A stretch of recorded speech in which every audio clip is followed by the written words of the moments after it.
इथं उपस्थित आज गुरुजीवन प्रेम करणारे सर्वच परिसरातले आलेले बंधू भगिनी, खरं तर आपण सर्वांनी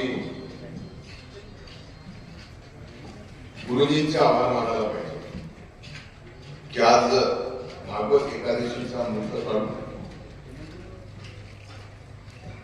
या ठिकाणी या मठाचं भूमिपूजन होत आहे.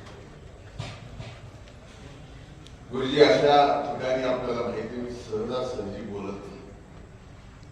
भूमिपूजनाचा कार्यक्रम घेतलाय मग आपला सगळ्यांनी म्हणजे मी इथं हात वर करा म्हणून ते करतील, पुन्हा काय करते हे माहित नाही, त्यामुळे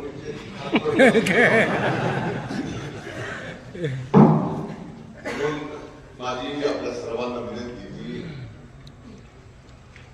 असं डोळा गोळे घालून बहुतेक अनेक जण तिथे की जे एवढ्याने ठरवले की फार वेळ लागत. लहानेंनी प्लॅन केला, त्यांना आणखीन एक आर्किटेक्ट सोबतीला देतो. करायची वास्तू अतिशय चांगली करू, अतिशय म्हणजे अतिशय चांगली,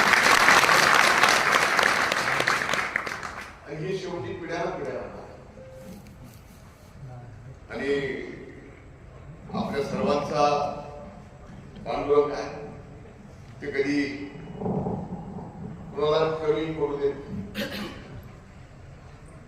भगवंताने अशा कार्याला ज्या वेळेस आपण स्वतः हाती घेतले त्यावेळेस तर मला कुठल्याच त्या गोष्टीला कमी पडलं नाही. एवढी मात्र भगवंताची आपल्यावरती कृपा आहे. आपले आपण तसं दिसायला लक्ष्मी पुत्र दिसतो, पण खायला आपण सरस्वती पुत्र पण कमी पडत नाही. म्हणून आपण सुद्धा आपलं आपल्या हातून जेवढं जेवढं योगदान करता येईल तेवढं या मठासाठी करावं, की हात जोडून तुमच्या चरणी सुद्धा पांडुरंगाच्या साक्षी विनंती करतो.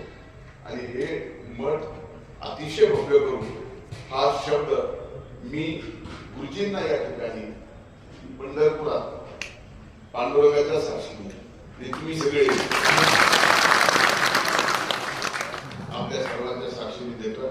खूप खूप धन्यवाद.